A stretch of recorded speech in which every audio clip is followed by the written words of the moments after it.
Oi, meus amigos aqui do canal Leitura Católica, mais um vídeo no canal. O livro de hoje é Diário de Santa Faustina.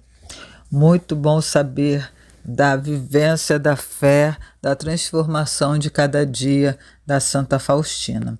E o diário que ela deixou, com essas experiências, com a aparição de Jesus Cristo para ela. E te peço agora que você, se não é inscrito do canal, se inscreva, deixa seu like, seu comentário e compartilhe, tá bom? Vamos à leitura de hoje. Em nome do Pai, do Filho e do Espírito Santo. Amém. Quando me descobri entre as superioras, uma delas conheceu minha alma e o caminho pelo qual Deus queria conduzir-me. Seguindo suas indicações, comecei a avançar rapidamente no caminho da perfeição. Contudo, isso não durou muito tempo. Ao descortinar minha alma mais a fundo, não recebi o que desejava e a superiora estas graças lhe pareceram inverossímeis, de modo que já não pude obter nela nada dela. Dizia-me que não era possível que Deus convivesse tão intimamente com uma criatura. Temo por ti, irmã, se por acaso não for alguma ilusão. Aconselhei-me com um sacerdote, mas o confessor não me entendeu e disse: é melhor que tu, irmã, fale destas coisas com as superioras. E assim ia das superioras ao confessor, e do confessor às superioras, mas sem encontrar paz. Essas graças de Deus começaram a ser para mim um grande sofrimento. Mais de uma vez disse diretamente ao Senhor: Jesus, tenho medo de ti. Não és por acaso algum fantasma? Jesus sempre me tranquilizava, mas eu sempre desconfiava. Estranhamente, quanto mais eu desconfiava, tanto mais Jesus me dava provas de que era realmente o autor dessas coisas. Ao dar-me conta de que não obtinha nenhuma tranquilidade das superiores, decidi não falar mais dessas coisas puramente interiores. Por fora, procurava, como uma boa religiosa, falar de tudo com as superioras, mas da necessidade da alma falaria somente no confessionário, por várias e muitas justas razões. Entendi que a mulher não é chamada a discernir tais mistérios. Expus-me a muitos sofrimentos inúteis durante muito tempo. Fui considerada como possuída pelo espírito maligno, e olhavam-me com lástima, e a superiora tomou precauções quanto a mim. Chegava aos meus ouvidos que as irmãs olhavam-me como se eu fosse assim, e obscurecia o horizonte ao redor. Comecei a evitar essas graças de Deus, mas isso não estava em meu poder. De repente, invadiu-me um recolhimento tão grande que, contra minha própria vontade, submergi em Deus, e o Senhor me tinha ao seu lado. Nos primeiros momentos, minha alma estava um pouco assustada, mas depois uma paz, uma força estranha a preenche. Até aqui pude suportar tudo, mas quando o Senhor pediu-me que pintasse aquela imagem, então verdadeiramente começaram a falar e olhar-me com uma histérica, uma exagerada, e isso começou a espalhar-se ainda mais. Uma das irmãs veio falar comigo em privado e pôs-se a compadecer-se de mim. Disse-me: ouço falar que tu, irmã, és uma exagerada, que tens algumas visões. Pobre irmã, defende-te disso. Foi sincera aquela alma, e o que havia ouvido disse-me a ela com sinceridade. Mas tive de ouvir coisas semelhantes todos os dias. Somente Deus sabe quanto isso me atormentava. Entretanto, decidi suportar tudo em silêncio e não dar explicações às perguntas que me faziam. A algumas lhes irritava meu silêncio, especialmente as mais curiosas. Outras, as de pensamento mais profundo, diziam que seguramente irmã Faustina estaria muito próxima de Deus, visto que tinha força para suportar tantos sofrimentos, e eu as via diante de mim como dois grupos de juízes. Tratei de conseguir o silêncio interior e exterior.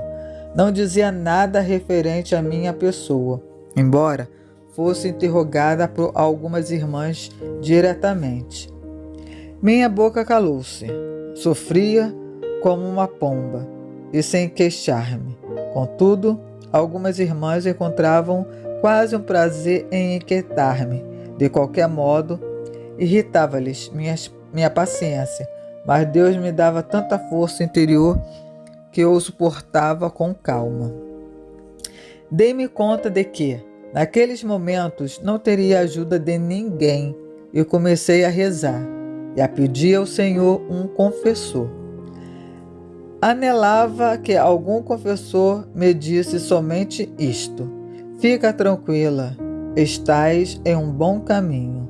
Ou, bem, rechaças tudo isso porque não vem de Deus. Contudo, não encontrava um sacerdote tão decidido que me dissesse estas palavras claras em nome do Senhor. Assim, continuava na incerteza. Ó Jesus, se é tua vontade que eu viva em tal incerteza, seja bendito o teu nome. Rogo-te, Senhor, para que tu mesmo guies minha alma e permaneças comigo, pois sozinha não sou nada. Uma vez que já sou julgada por todos os lados, já não permanece em mim nada que tenha escapado ao juízo das irmãs. Mas, em certo sentido, já se esgotou tudo e começaram a deixar-me em paz. Minha alma atormentada descansou um pouco, mas descobri que naquelas perseguições o Senhor esteve muito perto de mim. Isso durou uns brevíssimos instantes. Irrompeu novamente uma violenta tempestade. Agora, as suspeitas anteriores tornaram-se convicções e novamente tive de escutar as mesmas conversas. Assim dispõe o Senhor. Mas o estranho é que, mesmo por fora, começaram para mim distintas adversidades. Isto provocou diferentes sofrimentos, conhecido somente por Deus. No entanto, buscava como podia fazer tudo com a intenção mais pura possível.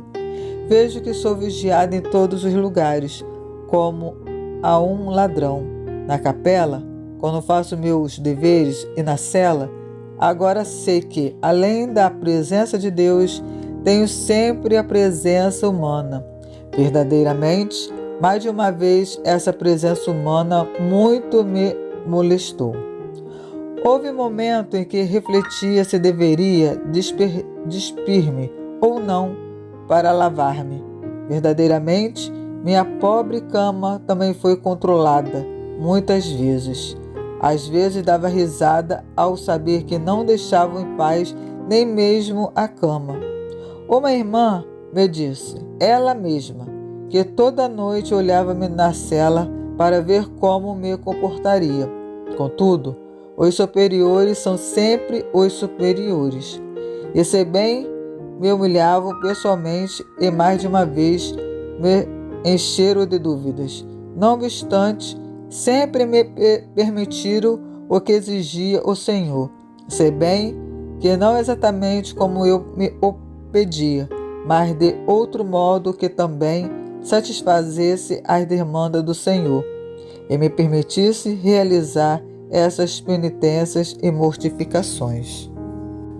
Um dia, uma das madres enojou-se tanto de mim e tanto me humilhou que pensei que não suportaria. Disse-me: extravagante, histérica, visionária, sai do meu quarto, não quero falar contigo. Tudo o que pôde caiu sobre minha cabeça. Ao voltar para a cela, caí de cara no chão diante da cruz e olhei para Jesus sem poder pronunciar nenhuma só palavra. E todavia ocultava aos demais e dissimulava como se nada houvesse passado entre mim e a superiora. Satanás sempre se aproveita de tais momentos, de modo que começaram a vir-me pensamento de desânimo. Eis aí teu prêmio, pela felicidade e sinceridade. Como ser sincera quando se é tão incompreendida? Ó Senhor Jesus, não aguento mais. Outra vez caí ao chão sob aquele peso e comecei a suar e o medo começou a me dominar. Não tenho em que apoiar-me interiormente. De repente, ouvi em minha alma a seguinte voz: não tenhas medo, eu estou contigo. E uma luz estranha iluminou minha mente e compreendi que não devia sujeitar-me a tais tristezas. E uma força preencheu-me e saí da cela com um novo ânimo para enfrentar os sofrimentos. Entretanto, comecei a discutir-me um pouco. Entretanto, comecei a descuidar-me um pouco. Não prestava atenção a essas inspirações interiores e tratava de distrair-me. Mas apesar do ruído e das distrações, via o que se passava em minha alma. A palavra divina é muito eloquente e nada pode sufocá-la. Comecei a evitar o encontro com o Senhor em minha própria alma, porque não queria ser vítima de ilusão. O Senhor, porém, perseguiu-me, de certo modo, com seus dons, e verdadeiramente experimentava por turnos sofrimentos e alegrias. Não menciono aqui diferentes visões e graças que naquele tempo Deus me concedeu, porque as tenho apontada em outro lugar.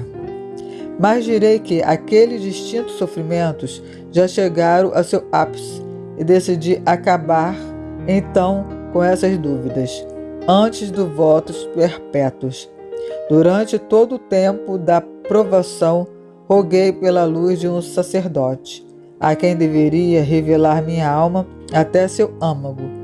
E roguei a Deus para que Ele mesmo me ajustasse nisto e me desse a graça de contar as coisas mais secretas que havia entre mim e o Senhor, e que me predispusesse a considerar qualquer coisa que aquele sacerdote dissesse, como decidida pelo próprio Jesus. Não importa qual será o juízo sobre mim, desejo somente a verdade e uma resposta decidida a certas perguntas. Recomendei-me a Deus completamente e minha alma deseja a verdade.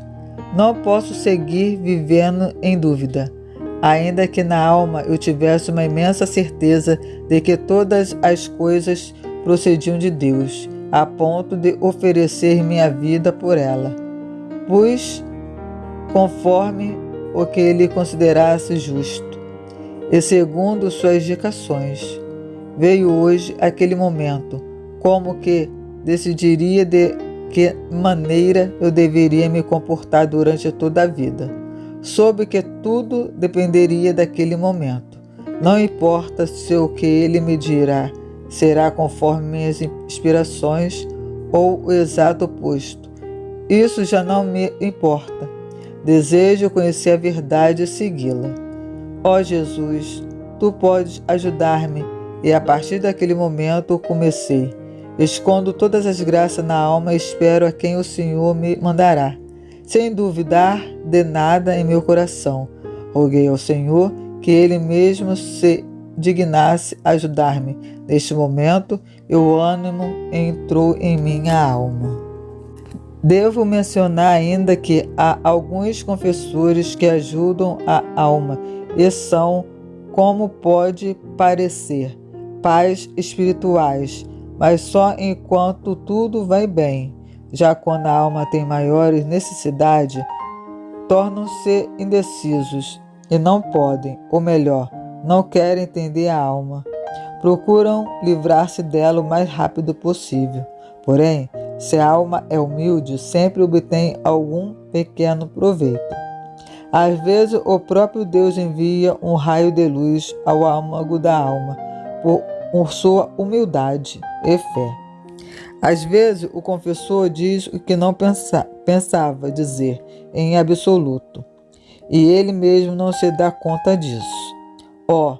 Que a alma creia que são as palavras do próprio Senhor, conquanto tenhamos de crer que cada palavra no confessionário é de Deus.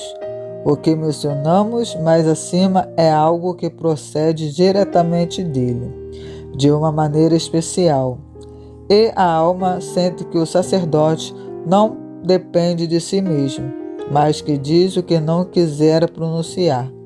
Assim, deste modo, Deus recompensa a fé. Experimentei isso muitas vezes em mim mesma. Sucedeu-me uma vez ao confessar-me com um certo sacerdote, muito douto e estimado. Sempre era-me severo e contrário nestas coisas, mas uma vez me disse: deve saber, irmã, que se Deus quer que faça isso, não deves opor-te. Às vezes, Deus quer ser louvado deste modo. Fica tranquila, pois se Deus começou, há de terminar. Mas eu te digo, mantém a fidelidade a Deus e a humildade.